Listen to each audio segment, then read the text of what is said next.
Sahabat Shalom, Bapak Yahweh memberkati saudara sekalian.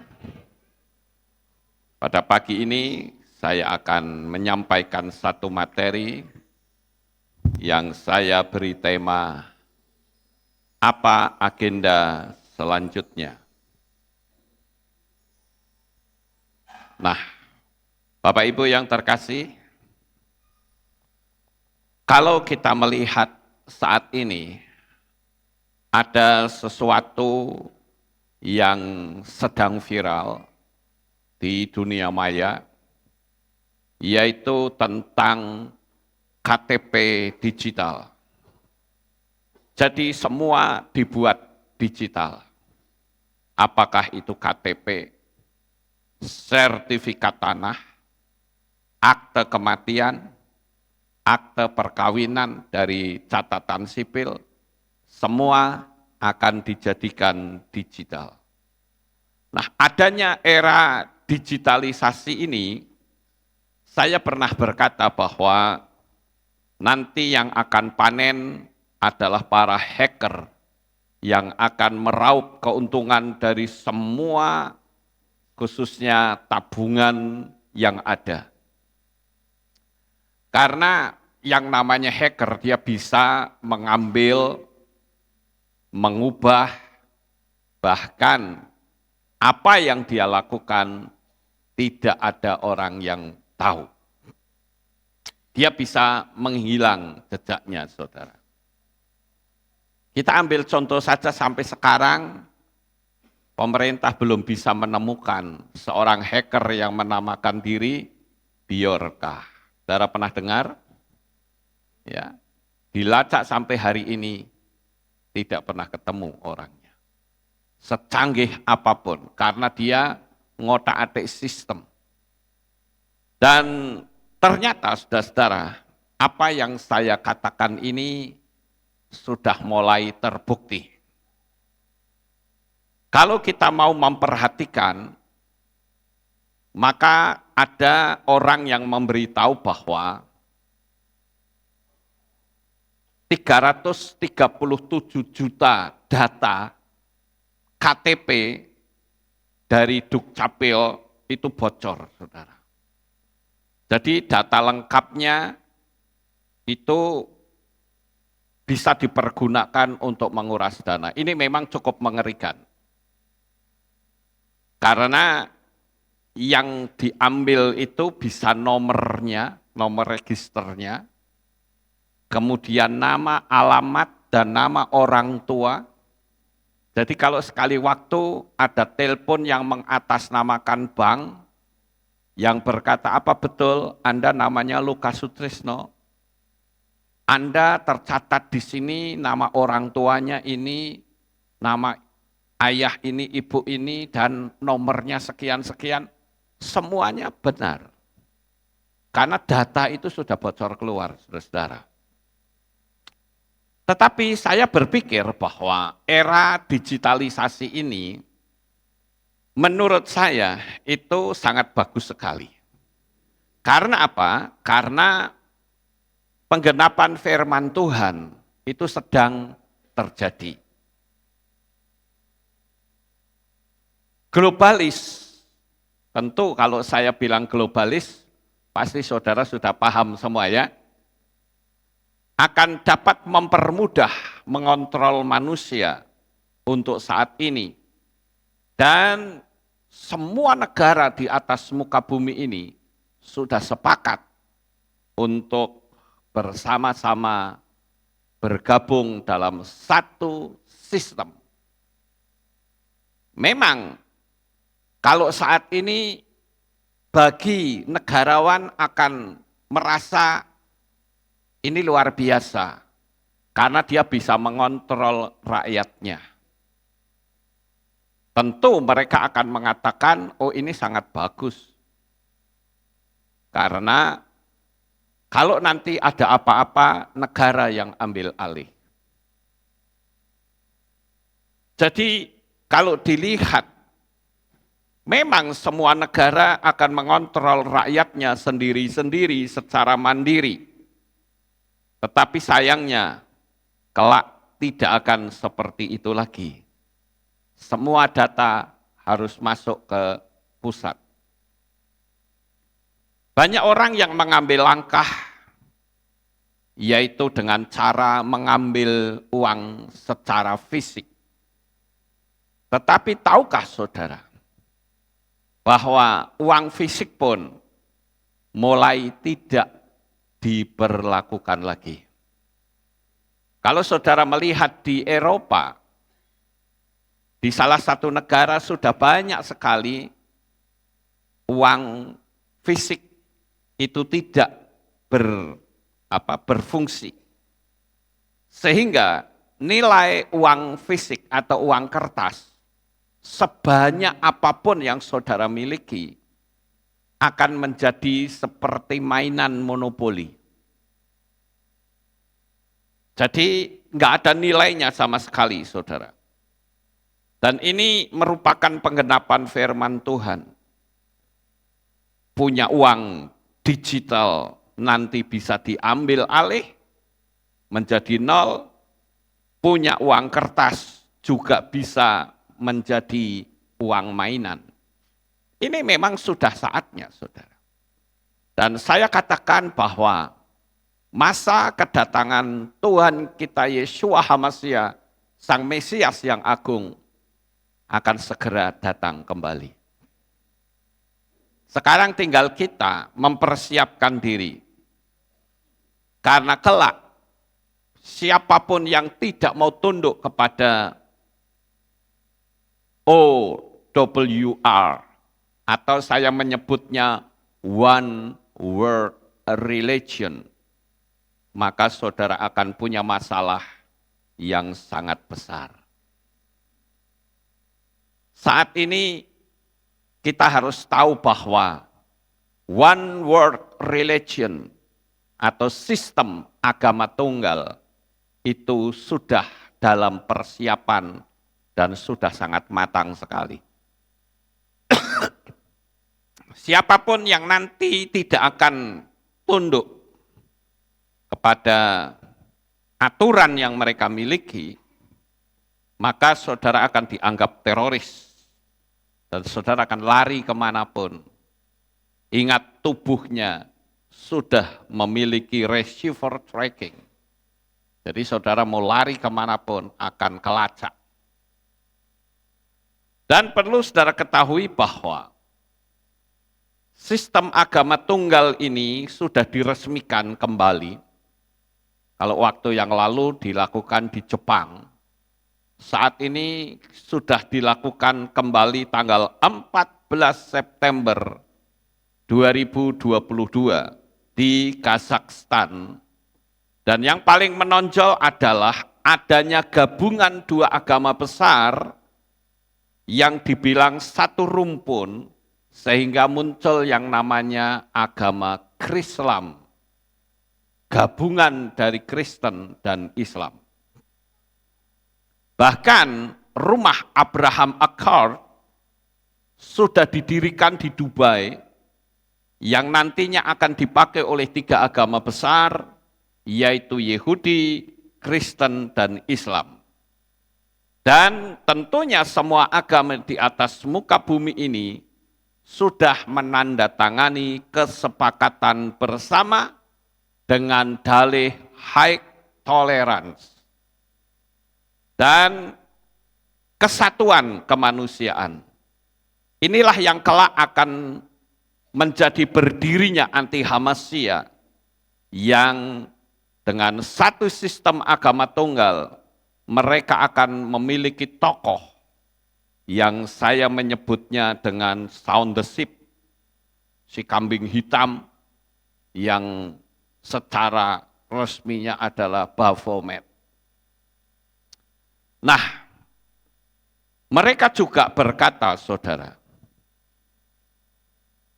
pernah enggak saudara mendengar saat ini kalau tahun 2024 Bill Gates mengatakan akan ada pandemi yang lebih ganas, lebih mematikan dari waktu yang lalu. Sekarang pernah enggak kita mikir, Kenapa mereka kok bisa berkata seperti itu? Emang penyakit itu bisa datang dengan seperti itu diatur oleh satu manusia?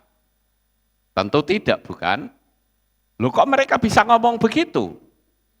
Ya karena mereka yang bikin. Paham nggak Bapak Ibu?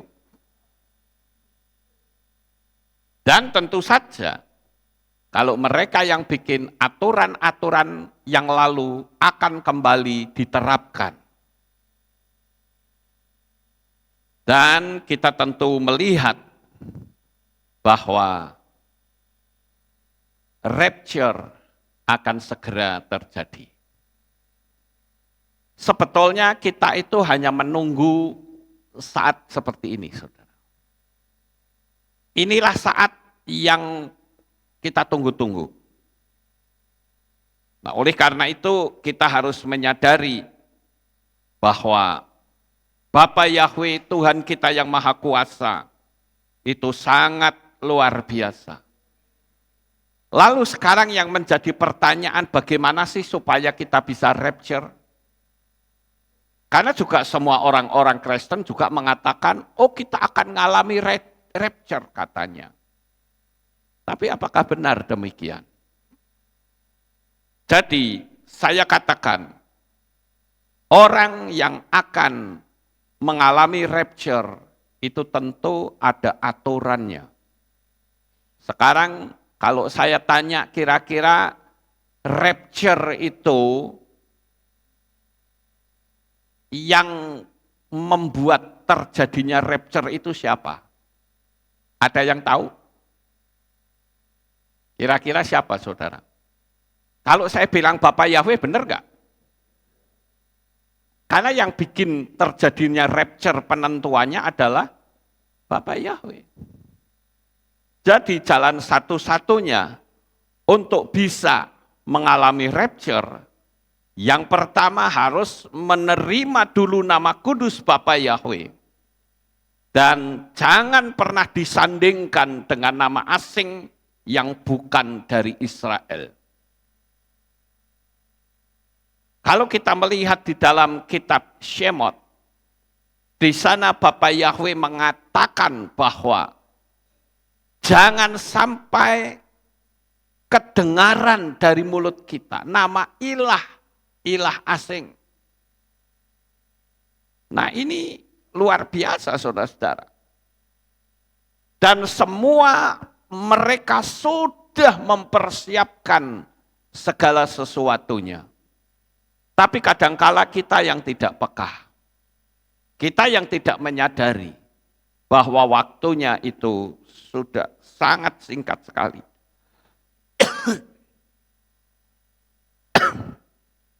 Coba saudara merenung kembali.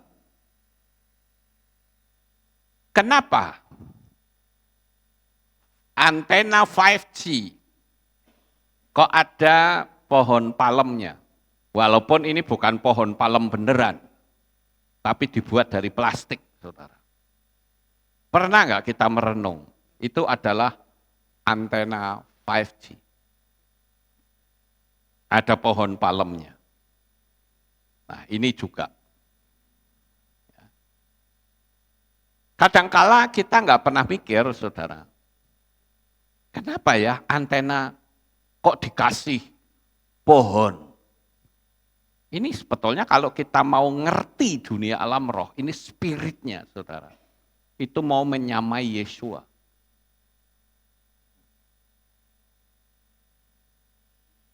Nah ini. Kenapa antena 5G menggunakan daun palem? Kenapa bukan daun pisang saja? Kenapa bukan daun mangga saja? Kenapa harus palem? Kadangkala kita tidak menyadari bahwa sebetulnya mereka itu sedang meniru Yesua. Mungkin saudara masih ingat peristiwa ini. Ini adalah peristiwa ketika Yesua akan masuk ke Yerusalem, di mana sebentar lagi Yesua akan mengalami siksaan yang hebat. Dia akan total berperan sebagai penyelamat umat manusia. Dan dikatakan dalam kitab suci saat Yesua masuk ke Yerusalem, orang-orang ada yang menaruh baju pakaiannya supaya keledai yang Yesua naiki itu bisa berjalan di atas baju-baju orang. Ibarat seperti berjalan di karpet merah. Dan orang-orang melambai-lambaikan daun palem sambil berkata, Hosana, diberkatilah dia yang datang dalam nama Yahweh. Itulah sebabnya saya mengatakan kalau saudara itu peka, maka saudara mengerti kenapa antena 5G diberi pohon palem. Walaupun pohonnya itu pohon plastik, saudara. Ini sama, saudara. Artinya apa? Kalau dulu Yesua dieluk-elukan, tunggu tanggal mainnya. Si mata satu juga butuh dieluk-elukan. Dan itu sudah saatnya. Mereka bahkan kalau saudara lihat di Amerika, mereka berani terang-terangan sekarang. Saudara lihat di situ ada patung apa? Baphomet, saudara. Saya nyebutnya sound the ship aja lebih lucu. Ya. Kalau yang ini Baphomet kayaknya serem banget ya. Jadi kalau saya ngomong sound the ship ya arahnya ke sini ya Bapak Ibu. Ini bahasa kode lagi. Saya juga berharap materi ini enggak hilang. Kalau saudara perhatikan, bahkan kalau tidak salah di New York atau di kota apa, itu ada prasasti The Ten Commandments, 10 perintah Elohim, itu dicabut, diganti sound the ship ini, saudara. Jadi mereka sudah betul-betul terang-terangan. Semua sudah dipersiapkan. Dari teknologinya, dari soal makanan, semua dipersiapkan. Jadi ketika waktunya tiba, jreng, semua sudah oke semua. Tetapi sekali lagi Bapak Ibu, kita harus tahu bahwa ketika peristiwa itu terjadi, saya percaya kita pasti sudah rapture. Mungkin orang akan berkata begini, itu orang-orang yang pikirannya selalu pengen rapture. Itu orang yang ketakutan. Tidak, bukan ketakutan. Karena rapture itu adalah kembalinya Roh Kudus. Zaman Roh Kudus berakhir. Ingat, kita hidup di zaman Roh Kudus, saudara. Jadi ini bukan main-main. Ya, mereka sudah berani terang-terangan. Kalau dulu kan masih sembunyi-sembunyi. Sekarang yang namanya Satanic Temple itu sudah nyata-nyata. Bahkan tokoh agama saja itu sudah mendukung LGBT. Kemarin saya melihat ada seorang pastor yang diseret, ditangkap polisi, karena pastor itu menolak gerejanya adanya LGBT. Ditangkap sampai jemaatnya pada nangis, saudara. Di Amerika sudah mulai ada seperti itu. Kalau misalnya nanti ada jemaat laki-laki pingin kawin sama laki-laki, dan gembalanya itu menolak, maka gereja itu ditutup, gembalanya tangkap masuk penjara. Hukumannya berapa tahun? Enggak tahu. Tidak jelas hukumannya. Tapi mereka sekarang berani terang-terangan, saudara. Bahkan Paus dari Roma, mereka sudah mengenakan bendera pelangi. Saudara tahu bendera pelangi? Saya punya fotonya. Bendera pelangi itu adalah bendera LGBT. Dan sangat disayangkan memang pusat LGBT terbesar di dunia itu justru di Israel, di Tel Aviv. Mereka suka melakukan festival tahunan besar-besaran. Dan yang datang itu dari seluruh penjuru dunia. Mereka sudah terang-terangan dan saya juga melihat ada beberapa hal yang saya dapatkan. Indonesia ini sudah krisis LGBT. Bahkan orang pikirannya sudah miring, saudara. Kemarin baru viral adanya perkawinan anjing. Pernah lihat? Anjing, namanya siapa lupa itu, dikawinkan pakai adat Jawa. Sehingga terjadi hal-hal yang banyak orang mulai protes. Yang berkata ini adalah pelecehan budaya Jawa. Mosok anjing sama anjing kawin dirayakan sampai habis 250 juta untuk menggelar pesta itu. Dan akhirnya si pembuat pesta minta maaf dan berjanji untuk tidak melakukan hal yang sama. Saya berpikir baguslah di Indonesia masih banyak orang yang punya moral yang baik, saudara. Bayangkan saja, pestanya itu pakai adat Jawa, resmi. Tapi yang digandeng itu anjing. Saya bilang ini memang enggak wajar. Kalau orang protes karena itu dianggap pelecehan budaya Jawa, saya sangat setuju. Yang lebih parah lagi, pastornya yang mendoakan anjing itu. Ini pikirannya ada di mana, saudara? Lah kalau saya disuruh seperti itu, apa dibayar berapapun ya terima kasih. Sorry saja, saudara. Jadi pikiran otak manusia ini sudah mulai enggak karu-karuan. Makanya saya beri judul tema pada pagi ini adalah, tahukah saudara apa sih agenda berikutnya? Saya beri tema, apa agenda selanjutnya? Mungkin saudara berkata, oh sekarang pandemi sudah berhenti. Siapa bilang?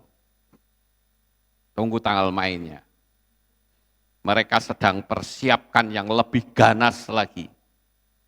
Dan aturan-aturan yang seperti kemarin akan kembali diterapkan. Dan saya tetap menghimbau, kita harus tetap tunduk kepada firman Tuhan, apapun resikonya. Bagi saya paling resikonya cuma mati kok, bingung amat, betul nggak Bapak Ibu? Tapi tubuh kita harus tetap bersih. Tentu kalau kita ditanya tentang apa agenda selanjutnya, tentu sangat mengerikan sekali. Tapi intinya, saya punya iman, punya keyakinan bahwa rapture akan mendahului. Kenapa seperti itu? Sebab ketika nanti rapture, itu artinya kembalinya Roh Kudus. Dunia ini tidak ada Tuhan. Sekali lagi, dunia ini tidak ada Tuhan. Saudara bisa bayangkan sekarang saja, yang masih ada Roh Kudus, orang diancam ketakutan. Lah nanti kalau sudah Roh Kudus kembali, sudah terjadi rapture, dunia betul-betul kacau. Oleh karena itu, apa sih yang harus kita lakukan tadi? Yang pertama adalah menerima nama kudus Bapa Yahweh. Dan bagi saudara yang sudah menerima nama kudus Bapa Yahweh, jangan sekali-kali mencampur-campur dengan nama asing yang bukan dari Israel. Sekarang banyak pendeta-pendeta yang tadinya menentang, sudah mulai ngintik atau mengintip-ngintip dan sudah mulai berani berkata Yahweh. Tapi sayang disandingkan dengan nama asing. Jadi Allah Yahweh. Ini parah, saudara. Kenapa sih Anda kok takut banget gitu loh? Apa sih yang ditakutkan? Sekarang orang panggil Yahweh itu sudah ada di mana-mana, makin besar. Jumlahnya semakin bertambah banyak. Masih mencampur-campur, saudara. Lah kalau es campur enak, tapi ini nama yang dicampur itu bikin Bapak Yahweh cemburu. Kalau memang saat ini ada pendeta yang nonton video ini, ayo saya tantang kau. Berani enggak engkau memutuskan nama lama? Tunjukkan nyalimu di hadapan Tuhan. Jangan kita pusing, saudara. Misalnya orang kenalkan nama saya Lukas. Nanti dulu, tak pelajari dulu, Lukas itu apa? Kan lucu, saudara. Tinggal terima saja. Ingat, ini adalah masa-masa kritis dunia ini. Saya katakan demikian karena saya cinta jemaat. Baik jemaat Aleph Tau maupun para subscriber yang sampai sekarang masih ngikutin pengajaran dari Kehilat Aleph Tau.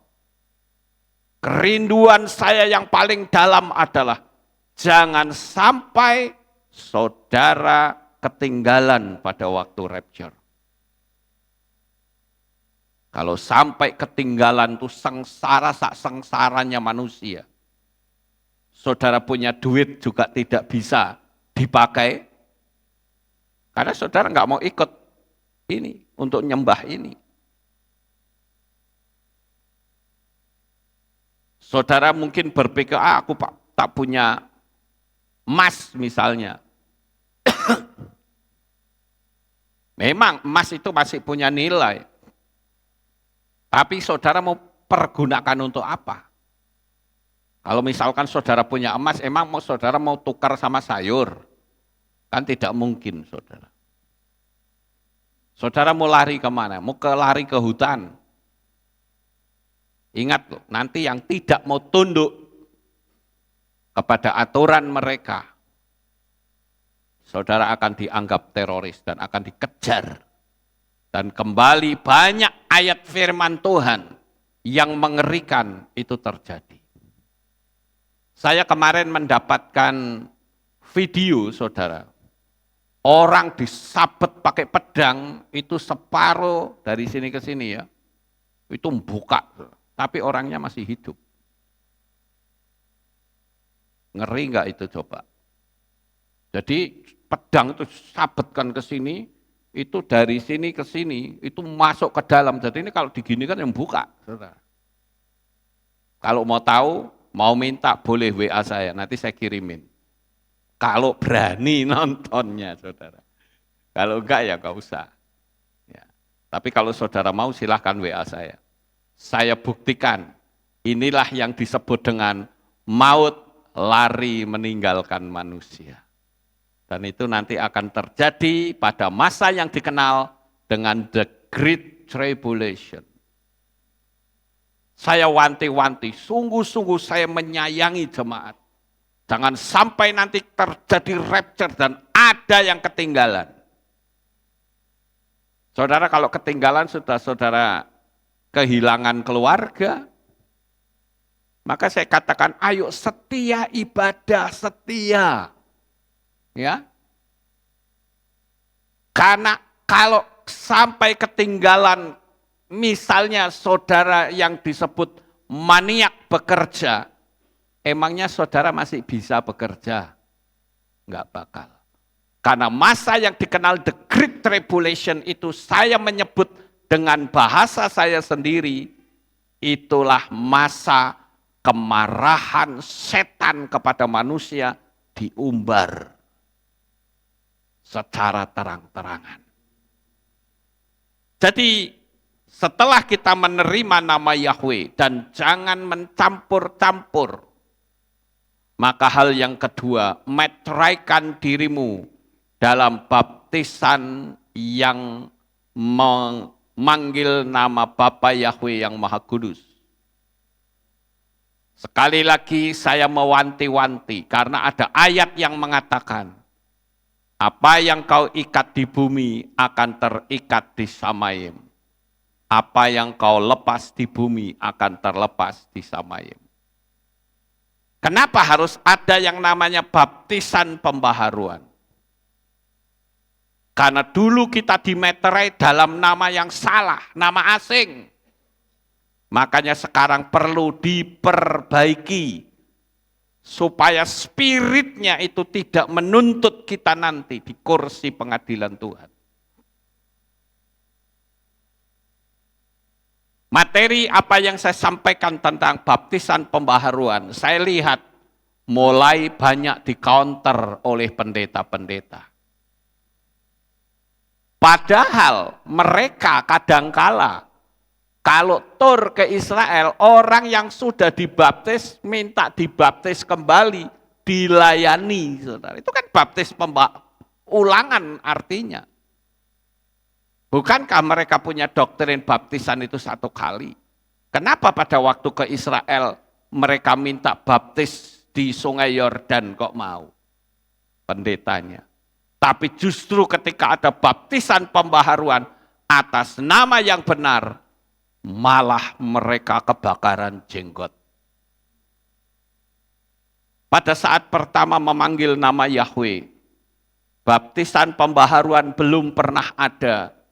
Saya sudah membaptis pembaharuan kepada salah seorang di Sungai Kapuas.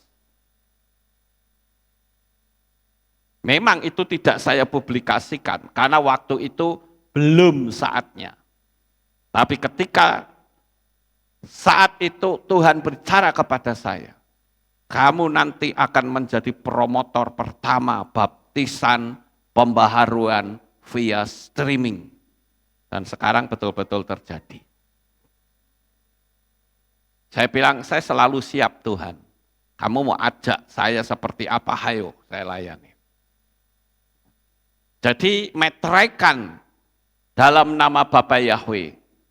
Lah kalau tidak bagaimana? Lah boarding pass-nya nama siapa? Yang ngangkat terjadinya rapture itu siapa? Kenapa Anda tetap bertahan dalam nama yang salah? Ini harus paham saudara. Jangan mau dibohongi dengan para teolog yang tidak mau ikutin firman Tuhan. Coba kita pakai logika. Sudah percaya Bapa Yahweh tapi meterainya masih pakai nama Arab dan Yunani. Menolak dimeterai nama yang benar dari Israel. Ayo saya ingatkan, mumpung kita masih punya waktu, mumpung saudara masih bisa menggunakan internet untuk bisa mengikuti baptisan pembaharuan, karena tidak bisa datang ke sini. Ada yang mengatakan gini, mana ada baptisan pembaharuan? Orang ngomong seperti itu saja sudah salah. Paulus pernah membaptis pembaharuan. Ada yang mengatakan lagi, mana ada baptisan streaming? Emangnya itu sah? Itu artinya orang yang tidak paham dunia alam roh. Alam roh itu tidak punya jarak. Setan saja bisa mempergunakan frekuensi. Dan kalau dikatakan baptisan streaming tidak berlaku, berarti pengadilan streaming juga tidak berlaku. Bukankah dulu waktu sedang rame-ramenya pandemi, ada pengadilan secara streaming, betul nggak Bapak Ibu? Tapi faktanya itu sah. Jadi setan itu kepanasan. Setan itu betul-betul marah. terutama marah kepada saya. Padahal yang panggil nama Yahweh enggak cuma saya. Saya diancam mau dibunuh orang itu sudah beberapa kali. Cuman saya selalu mengatakan, Lukas Sutresno itu enggak pernah takut dengan ancaman. Saya sebagai gembala, saya harus ngajari jemaat menjadi orang yang pemberani. Kemarin juga ada yang telepon sama saya. Pak, ini nanti kalau begini-begini, enggak usah takut, hadapi saja. Waktu saya diancam, saya bilang, saya tunggu. Dan saya betul-betul tunggu, saudara. Walaupun yang ancam, saya 3 atau 4 kali saya diancam itu. Ada satu yang seorang aparat. Saya bilang, Bapak itu enggak perlu ngancam. Datang saja, wong alamat saya jelas kok. Apakah saya lari? Tidak. Mau ketemuan di mana, saya akan datangi seorang diri. Saya bukan pengecut, bukan penakut. Saya tahu resiko saya memberitakan nama Yahweh. Saya pertaruhkan nyawa saya untuk keselamatan jemaat. Saya menyayangi saudara semua. Saya menyayangi para subscriber yang mau berjiwa tulus mengikuti kebenaran firman. Waktunya sudah tidak lama. Saya kadang bingung, saudara.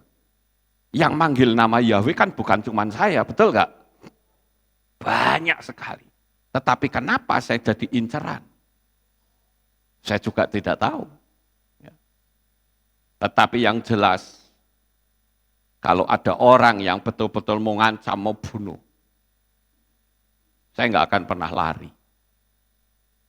Karena saya tahu resiko sebagai gembala itu macam apa. Jadi, yang kedua, meteraikan, saudara. Ingat kesaksian dari Bapak Yoko, yang tubuhnya dimasuki oleh setan yang menamakan diri Azazel. Masih ingat nggak? Pak Yoko itu jemaat kita di sini. Setiap kali dia berlabuh karena dia adalah ship engineer atau ahli mesin kapal. Dia selalu pergi ke dukun waktu dia belum kenal Bapak Yahweh. Dan dia minta dilepaskan supaya setan itu keluar dari tubuhnya. Tapi setan berkata, percuma kamu. Pergi ke dukun manapun gak akan bisa, malah kamu sengsara. Lawong saya itu kedudukannya itu lebih tinggi dari apa yang dimiliki dukun. Dan Azazel itu membuat sebuah pernyataan. Aku akan keluar dengan sendirinya ketika kamu nanti dimeterai. Pak Yoko nggak ngerti apa maksud meterai karena dia orang Katolik. Tapi ketika dia terus-menerus mengikuti materi saya, dia tahu bahwa yang namanya meterai itu adalah baptisan. Dan betul, pada waktu saya baptis sampai hari ini, Azazel tidak ada di dalam tubuhnya. Sudah keluar. Dan yang lebih mengherankan lagi, Pak Yoko yang saya kenal, dulunya tidak pernah berani panggil nama Yahweh. Saya tanya, kenapa sih kok tidak mau panggil nama Yahweh? Dia bilang nanti kalau saya pulang, Pak Lukas saya kasih tahu. Loh emang Bapak rumahnya di mana? Saya di Magelang katanya. Dan ternyata rumahnya di depan kehilat kita, agak turun ke sono. Luar biasa bukan saudara? Nah oleh karena itu, saya katakan, baptisan itu enggak main-main. Jangan sampai saudara terlambat. Yang berikutnya, saya percepat. Bertahanlah dalam iman, setia sampai mati. Hati-hati dengan munculnya banyak pengajaran yang aneh-aneh. Hati-hati, saudara. Banyak sekali ajaran yang aneh-aneh yang saya dapatkan. Sekarang ada muncul yang namanya Dwi Tunggal. Tuhan kita itu sebetulnya 2 katanya. Kan repot saudara. Ini orang nggak ngerti dunia alam roh. Ada lagi yang mengatakan Tuhan kita itu 3 pribadi. 3 pribadi bukan ehad namanya. Ya Bapak Ibu. Saudara bisa lihat materi saya, mungkin yang nonton di luaran sana, yang pengen tahu, kami menolak doktrin Tritunggal. Tonton materi saya yang berjudul Jumlah Tuhan. Saudara akan ketemu di situ. Ketik aja Lukas Sutrisno belakangnya jumlah Tuhan. Saudara akan ketemu di situ. Sekarang bahkan muncul lagi, saya kemarin diberitahu, Pak ini kok ada yang memberitahu katanya, kalau hari Sabat yang sekarang kita lakukan tuh Sabatnya palsu katanya. Waduh, saya ketawa saudara. Dari dulu nggak pernah ada Sabat disebut Sabat palsu. Sabat itu kan hari yang ke-7. Nah hari ke-7 itu Jumat sore sampai Sabtu sore. Dia bilang katanya, ini menurut penanggalan, apa ya kemarin itu dia bilang, itu Sabatnya tidak di hari Sabtu. Saya katakan orang ini tidak paham. Mau kalender apapun di Israel, Sabat selalu Jumat sore sampai Sabtu sore. Kalau ada yang disebut hari Rebo disebut Sabat, saya bilang benar. Tapi itu bukan Sabat mingguan, tapi Sabat Gadol. Tahu Sabat Gadol? Sabat Gadol itu adalah semua hari raya. Kalau dia jatuh hari Rebo, maka hari Rebo disebut Sabat Gadol. Kalau dia jatuh hari Kamis disebut Sabat Gadol. Sabat mingguan semua kalender di Israel selalu Jumat sore sampai Sabtu sore. Saya sampai kemarin itu mencoba tanya sama AI. Ya, teknologi AI. Saya tanya, Sabat itu apa betul ada di luar hari Sabtu, Jumat dan Sabtu? Dia bilang enggak ada. Semua Sabat selalu Jumat sore dan Sabtu sore. Dan yang terakhir, jangan pernah menerima tanda bilangan binatang itu, apapun resikonya. Yang sudah menerima, cukup minta ampun saja dan jangan diulangi lagi. Amin. Ingat, kita harus tunduk kepada firman Tuhan lebih dari segala-galanya. Percayalah, waktunya tidak lama lagi. Jangan sampai kita ketinggalan. Itu poin kita terakhir di situ. Kalau sampai ketinggalan, itu namanya sengsaranya manusia. Oleh karena itu, pagi hari ini, bertahanlah setia sampai mati. Kalau saudara berkata, aku sudah menerima tanda bilangan binatang, bagaimana? Berdoa minta ampun. Tuhan, saya minta ampun, saya pernah menerima tanda bilangan binatang itu. Dan mulai sekarang saya tidak akan mau lagi. Titik. Tuhan masih kasih kesempatan. Sampai di sini paham Bapak Ibu? Saya warning ini karena saya mengasihi saudara. Jangan sampai ketinggalan. Ketinggalan sebesar apapun rumah saudara. Sebanyak apapun dana yang saudara miliki. Jadi nol. Hari ini, perkuat iman kita. Setialah datang beribadah. Dan Bapa Yahweh selalu memberikan perlindungan atas kita. Sukses besar untuk saudara. Bapa Yahweh memberkati. Mari kita berdoa. Kami mengucapkan terima kasih dan syukur kepadamu ya Bapa. Pagi ini kami telah mendengarkan renungan firman. Waktu semakin dekat. Kehidupan kami semakin terjepit.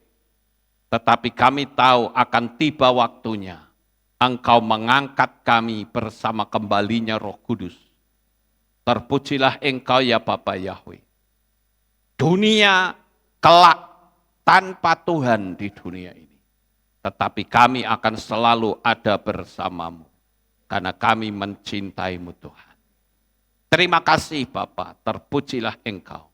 Di dalam nama Adonai Yeshua HaMashiach, kami sudah berdoa. Amin, haleluya. Kita akan dengar pengumuman.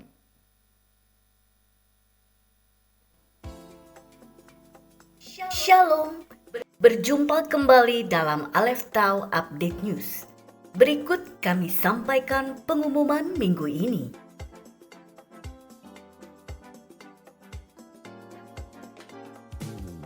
Hadirilah perayaan Tisha B'Av yang diadakan pada hari Rabu 26 Juli 2023 pukul 6 sore dengan tema Kuasa Doa dan Puasa. Jemaat dihimbau untuk berpuasa selama 25 jam, dimulai pada hari Rabu 26 Juli 2023 pukul 6 sore hingga Kamis 27 Juli 2023 pukul 7 malam. Dalam rangka memperingati perayaan Tisha B'Av, akan diadakan donor darah yang dilaksanakan pada hari Minggu 30 Juli 2023 pukul 9 pagi di Kehilat. Demikian pengumuman minggu ini. Sampai jumpa di Aleph Tau Update News selanjutnya. Bapa Yahweh memberkati. Kita akhiri kebaktian kita pada pagi ini. Saya mengundang jemaat Tuhan kita bangkit berdiri. Terima kasih Bapak Yahweh. Selesai sudah ibadah kami dari awal pertengahan sampai pada akhirnya. Sebentar lagi anak-anakmu akan kembali pulang ke rumah mereka masing-masing. Jaga lindungi peliharakan mereka sampai di rumah dengan selamat. Pertemukan kembali pada jam-jam ibadah mendatang di dalam ikatan tali kasih-Mu. Terima kasih ya Tuhan, inilah doa syukur yang kami naikkan kepadamu. Dalam nama Adonai Yeshua HaMashiach, kami sudah berdoa. Mari kita angkat tangan kita dan kita akan menerima berkat Kohanim. Haleluya. Yevarecheka Yahweh wa yismereka.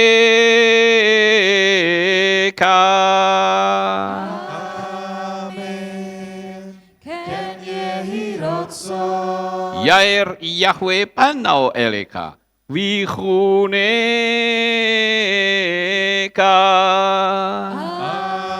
Amen. Ken yehirotso. Yesa Yahweh panau eleka, wa yashem lecha shalom.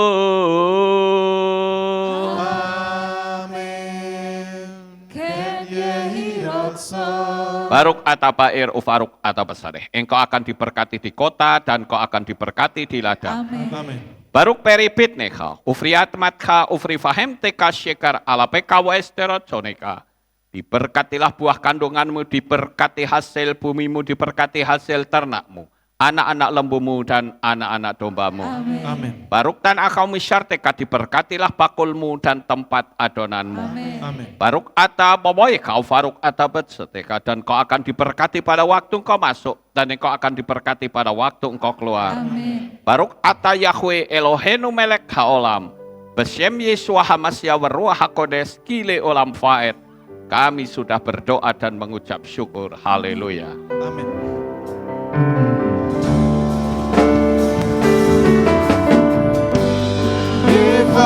Yevarecheka, weismereka, yevarecheka.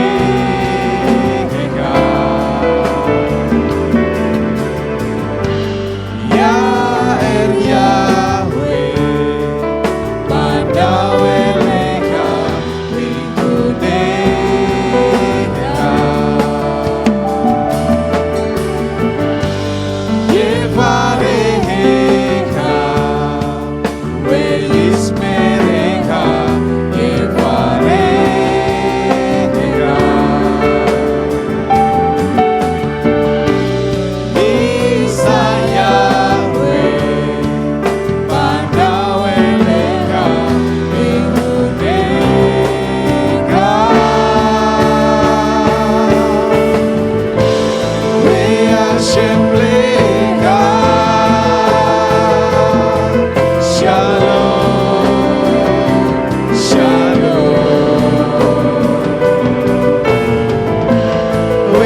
Hashem Lecha.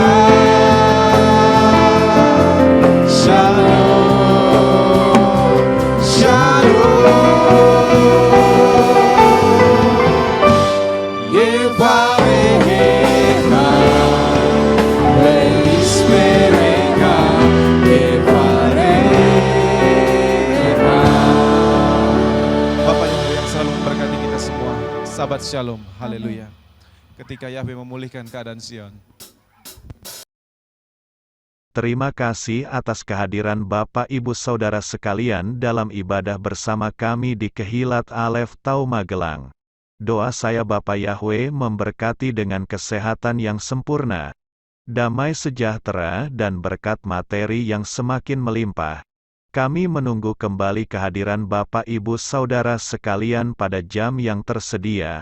Hari Sabat jam 5 pagi, hari Minggu jam 6 pagi, hari Rabu jam 6 sore. Siap sedialah sebagai mempelai Hamasiah untuk menyambut kehadiran mempelai pria kita yaitu Adonai Yeshua Hamasiah di awan-awan yang permai. Amen lehitraot. Shalom, sampai jumpa kembali.